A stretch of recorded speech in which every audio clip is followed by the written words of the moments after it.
Welcome back to Jack Fleming Artistry. Today we're talking about the topic of working big to small, or sometimes whole to part. I decided to jump right into the video here rather than having some sort of fancy intro. That way you guys get a little bit more time of watching this painting come along. This particular painting is of the small town of Gafford, Texas. Came across this town while I was on one of my little watercolor road trips here. I was headed up to Graham, Texas, and as I was driving down the road, off to the right, ways away from the highway actually, was a water tower. It said Gafford on it. Caught my eye. I thought, man, there's got to be a little town over there. It's interesting that it's not here on the road. Let's go check it out. So, drove over that way and came across, it's probably about a 2-block long downtown area, and right in the middle of it is what looked to be a couple of little restaurants that seemed to be doing some business and staying open. Had a lunch crowd there, and I sat across the street on the sidewalk there and sketched this out and brought it back to the studio here. I think this is a great painting for the topic at hand here. Is the storefronts that I was drawing in this have a ton of detail to them. It'd be really easy to get lost in all of that detail. So, back to our topic here of working big to small or whole to part. It'd be easy to get caught up in all the little bitty parts in this. So kind of the practice to work on there is to break things into big chunks. I usually kind of try to work it as what's the biggest chunk to work on first. For this one, it'd be the sky. Easy wash there. Add in some real faint clouds because they're not really what this painting's about, so they don't need to have a lot of detail to them. And then start by blocking in some of the bigger colors on the building. I did save probably the biggest part for later, which is the road there, or maybe the second biggest part. Might be a little bit smaller than the sky. But there's a reason for that. That has a little bit more to do with technique. But for these parts with all this detail, to me, working big to small gives me that opportunity to kind of start organizing things into chunks. Figuring out what's really important and what's not. Again, trying not to get too lost in the small stuff. The other part of the concept on this here is what I said, working whole to part. That's something that was told to me in college, art school, that at the time it took me a little while to understand working whole to part. Whenever I look at the whole of something, the first thing that I'm looking at is the big shapes and maybe the big values or the big value shapes and where they fit on the page. Laying it out so that there's nice big chunks of things. And this one, it's kind of broke into thirds. We've got like a third sky, third buildings, and a third road. Figuring out shapes for those, it's kind of interesting. That all happened during the drawing portion of this. But the value part of that, figuring out where the big chunks of values and stuff go so that they work for the whole of the painting, it's kind of coming along in that second step there where I started putting the values into the building and knowing that I'm going to put most of my darks into that area.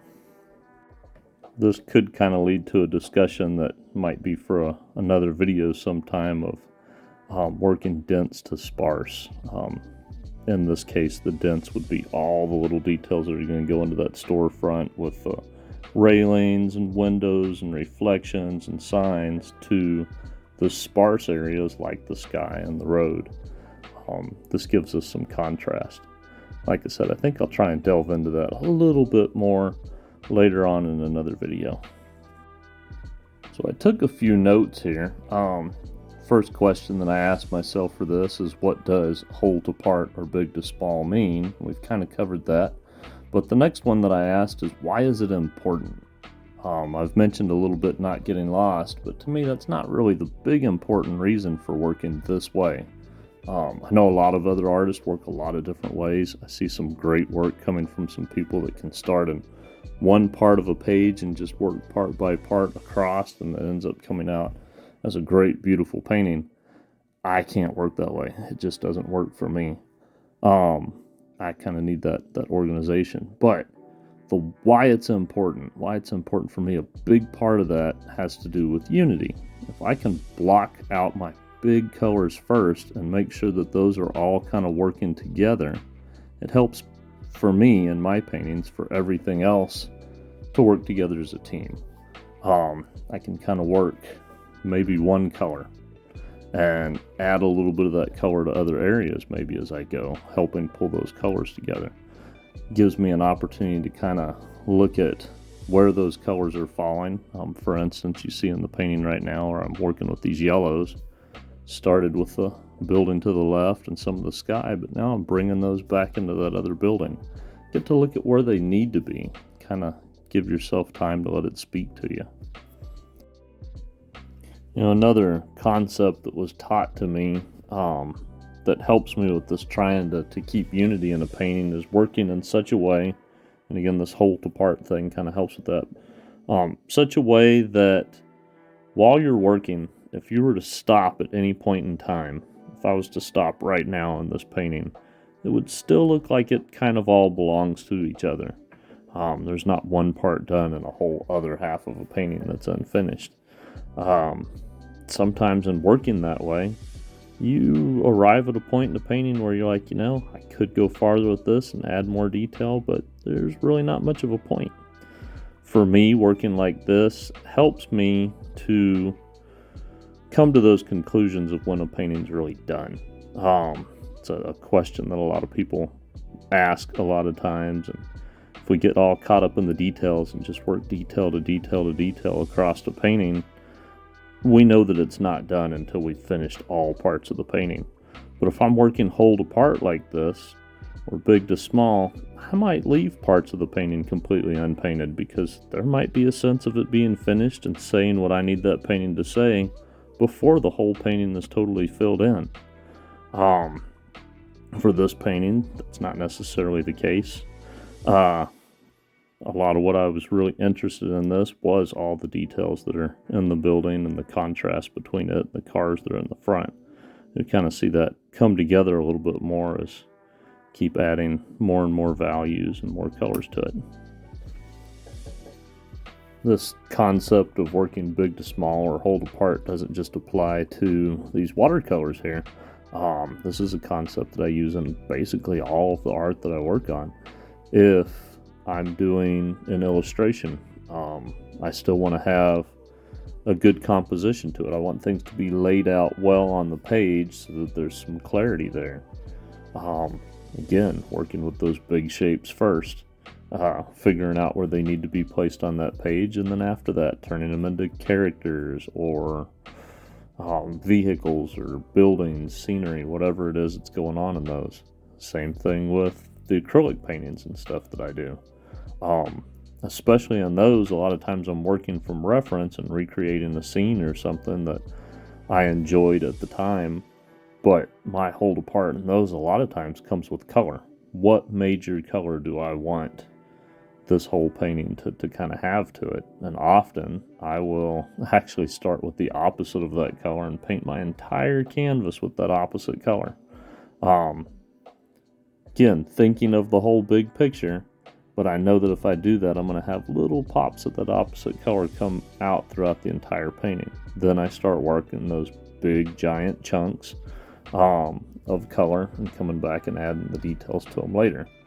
You can kind of see in this right here at the moment where we worked in some big chunks of shadows, but now it's time to come back into those and block some stuff out, make some of the windows stand out more, make some of the beams and stuff stand out a little bit more there.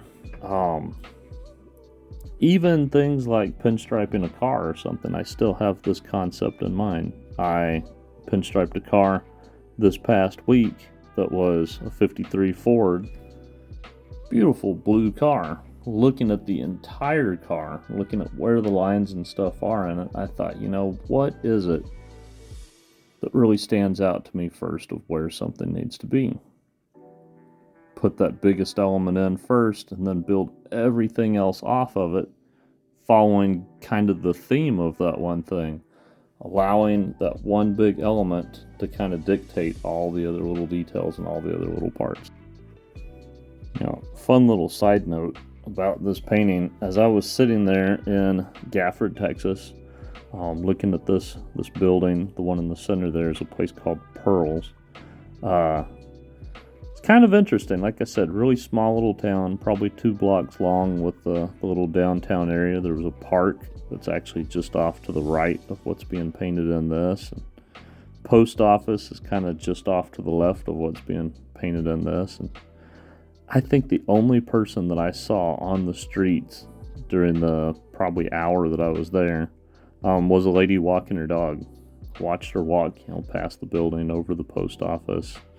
And then after that, she's kind of walking around, and you could see her training her dog, how to stop before they go to cross the roads, and kind of when to run and follow her and stuff. Ended up talking to her for just a little bit there, which usually whenever I'm doing these paintings, there's a few more people on the street. I end up talking to several folks, but I thought it was kind of interesting, even in a small town where I only saw one person on the street, still ended up having a conversation with somebody. We're not done with this painting here yet, but it's a good time to mention, if you are enjoying watching this, I put out a few videos like this from time to time with these little watercolors that I do, driving mostly to small towns and stuff throughout Texas, or to little roadside attractions and stuff, and doing paintings of them, trying to find out a little bit of the history sometimes of the places. I mentioned I was on my way to Graham whenever I did this painting. Graham ended up being a really neat place with some neat history to it, and spent some time there while I was drawing, talking to the people at one of the museums, which is in the old post office. So if you like content like this, you like road trips, stories about places in Texas, small towns, this is what these little watercolors are about. Not everything on my channel here is those, but subscribe and you can find more of these, or even more videos about painting. I've started teaching a color theory class here recently, mostly in acrylics, and I plan on putting some of those videos up as well, where we'll be talking about different things within color theory, how to work with color, different color schemes, lots of stuff, really kind of going in deep with those guys, so it's kind of fun. Getting back to this painting here, and sort of my process for working hold apart, big to small, you've probably seen as we've been working here. Started off with those big chunks of color, the blues and then the reds, which still take up the majority of what's going on in the painting here. Working my way into smaller things, adding texture, like the texture in the bricks on the yellow building there. Adding in the signs, the reflections on the windows, shadows in cars and stuff. At this point, what you see me doing, this is where I really kind of start nailing in the detail a little bit more. I like to come back with my ink pens and kind of, in a way, highlight what it is that I find to be important. Create a little bit more definition in some areas and leave it out in others. I personally like the looks of ink and watercolor together. And it gives me, again, that opportunity, working hold apart, to allow the materials to do their job of making different things stand out. Prior to working with the pens here, you probably noticed that I worked with some big washes, and then worked in another spot, another area, letting those washes dry. That way when I come back on top of them with another color or something, it's not just bleeding into it. Giving a little bit of layering there. Sort of helps with depth, helps with clarification. Try to keep these paintings from being too refined, that way they still are really active looking and exciting. Working hold apart also helps with that. Okay, I mentioned a couple of other little towns and stuff that I sketched out while I was on this little road trip here. I'm going to have a video coming up from the sketch that I did in Graham, Texas. That's this one here. And then on that same trip, I went to Weatherford, Texas. This is actually going to be a really cool video. There's a lot of things happening on the square while I was down there, where their courthouse is. And I'm really looking forward to this one, and hope that you guys will stay tuned to the channel and subscribe so that you can follow along and see this one. I've been wanting to paint this for a few years now. This is from Rio Vista, Texas. Hopefully y'all have been entertained or learned something, or maybe a little bit of both. There should be some more videos like this up here and over here, and then somewhere down along the bottom. I don't remember which one of these corners, but you can hit the subscribe button if you want to stay tuned and find more things like this. Hope y'all have a good time, good day, and get out there and see the world. There's a lot of really cool stuff in it. Make some sketches, maybe tag me and show me what you guys are working on. Talk to you later. Bye.